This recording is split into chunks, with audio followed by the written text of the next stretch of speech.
Hello to all, welcome to my channel. So today we are going to discuss about classical forms of Hindu marriage. Hindu विवाह के शास्त्रीय प्रकारों के बारे में हम चर्चा करेंगे। ये वीडियो जो है ये हिंदी मीडियम में होगी, ठीक है, मैं आपको पहले ही बता दूं। और अगर आप इसे अच्छे से देखते हैं, समझते हैं, तो आपको बिल्कुल भी इस मैरिज के फॉर्म्स में बिल्कुल भी दिक्कत नहीं होने वाली है, क्योंकि जो ये मैं टॉपिक लेकर आई हूँ ये बहुत से एग्ज़ाम में पूछा जाता है, इसे सीधे सीधे क्वेश्चन। ओके, तो चलिए अब अपनी वीडियो को हम स्टार्ट करें और जानें कि कितने टाइप के फॉर्म्स आते हैं हमारे हिंदू मैरिज में। ओके,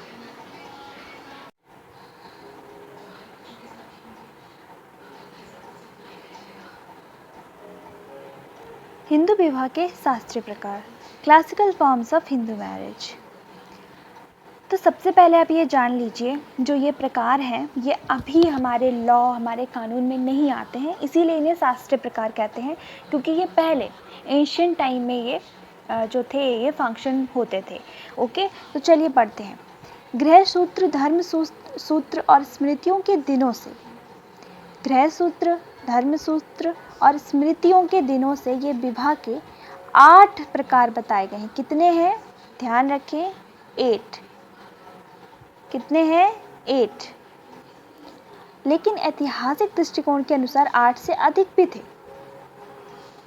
ऐसा माना जाता है कि विवाह के अन्य रूपों में, विवाह के 8 रूपों के अलावा जो संस्कारों द्वारा आयोजित किए गए थे वो मनु द्वारा, जिन्होंने अपनी फेमस बुक लिखी थी मनुस्मृति, जिसे आप जानते हैं B.R. अम्बेडकर जिसके खिलाफ थे, जिन्होंने उसे जला दिया था और कहा था कि यही जो है ये हिंदू और दलितों में फ़र्क करने का मेन मुद्दा है, पर हम उस पर अभी चर्चा नहीं कर रहे हैं। अभी हम बात कर रहे हैं सिर्फ और सिर्फ यहाँ पर शास्त्रीय प्रकारों की।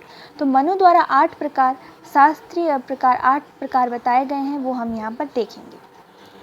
सबसे पहला जो प्रकार है वो यहाँ पर है, देखें, ब्रह्म विवाह। कौन सा है? ब्रह्म विवाह।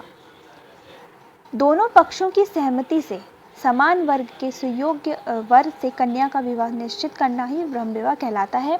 आजकल जो अरेंज्ड मैरिज होती है उसी को ही ब्रह्म विवाह का एक रूप माना गया है। तो ब्रह्म विवाह क्या था? ऐसा विवाह था जिसमें कन्या के माता पिता और वर के माता पिता ही आपस में सहमति द्वारा एक दूसरे का विवाह तय करते थे, उसके बाद शादी होती थी, जैसे कि आजकल अरेंज्ड मैरिज होती है। तो यही एक ब्रह्म विवाह का प्रकार था। दूसरा देखते हैं दैव विवाह। दैव विवाह क्या होता था? किसी सेवा कार्य, विशेषतः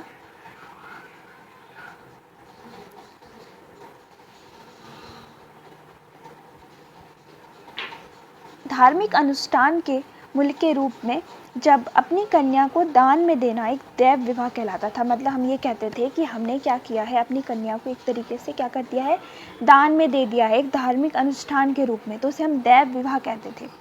नेक्स्ट है आर्ष विवाह।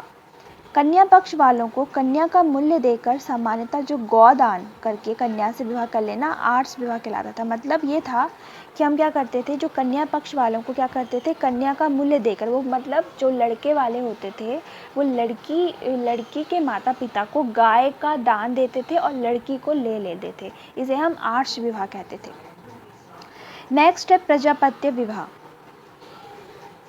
प्रजापति विवाह कन्या की सहमति के बिना उसका विवाह किसी अभिजात्य, कोई एलीट वर्ग, कोई बहुत ही बड़े खानदान के वर्ग से कर देना प्रजापति विवाह कहलाता था। समझ रहे हैं आप? नेक्स्ट है गंधर्व विवाह। गंधर्व विवाह जो है, देखिए, परिवार वालों की सहमति के बिना वर और कन्या का बिना किसी रीति रिवाज के जब वो आपस में विवाह कर लेते हैं तो इसे गंधर्व विवाह कहते हैं। जैसे भागकर शादी कर ली, इस टाइप का, तो क्या हो गया? गंधर्व विवाह हो गया। असुर विवाह, कन्या को खरीद कर आर्थिक रूप से पैसे देकर जब विवाह करते हैं तो उसे असुर विवाह कहते थे, कि मतलब हमने क्या किया, किसी को पैसे दिए, उसके माता पिता को, और उससे खरीद ली कन्या, तो असुर विवाह हो गया। राक्षस विवाह, कन्या की सहमति के बिना उसका अपहरण करके जबरदस्ती विवाह कर लेना राक्षस विवाह कहलाता है। कि हमने क्या किया, कन्या की सहमति के बिना ही क्या किया, उसका अपहरण किया और ज़बरदस्ती उसका विवाह करा दिया, तो उसे हम राक्षस विवाह कहते हैं। किडनैप करके अगर हम किसी का विवाह करा रहे हैं तो उसको हम ये कहेंगे। लास्ट जो है वो ये है पैशाच विवाह। पैशाच विवाह लास्ट है। और सबसे खतरनाक, कन्या की मदहोशी, मतलब जब वो बेहोश हो तब, या फिर वो सोई हो या मानसिक दुर्बल हो, उसका लाभ उठाकर उसके साथ शारीरिक संबंध बना लेना, उससे विवाह करना, पैशाच विवाह कहलाता है। ठीक है, तो जो ये मैंने आपको 8 टाइप्स बताए ना, इसको आप याद पता रखिएगा, क्योंकि क्या होता है कि क्वेश्चन सीधा सीधा पता कैसा बनता है, ऐसा बनता है कि इनमें से कौन सा विवाह शास्त्रीय हिंदू विवाह का शास्त्रीय प्रकार है। तो कुछ आपको ऑप्शंस रख देंगे इन 8 में से, जो एक नहीं होगा या होगा, तो उस तरीके से आपको पहचानना होता है। तो सिंपल से आप इनके नाम याद रखिए, साथ साथ में जो मैंने छोटा छोटा लिखा है इसके बारे में वो भी ध्यान में रखिए, ताकि आपको इनमें डिफरेंस समझ में आए। और एक और चीज़ जो याद रखने वाली बात है, ध्यान में रखिएगा, 1 से लेके 4 तक आप जो देख रहे हैं, ये सारे के सारे, यहाँ तक प्रजापति विवाह तक, ये सारे सोशली एक्सेप्टेड होते थे, मतलब समाज इसे मानती थी। लेकिन जो ये 5, 6 और 7 है, और जो ये लास्ट वाला 8वां है, ये सोशली एक्सेप्टेड नहीं होते थे, इसे बुरे विवाह माने जाते थे।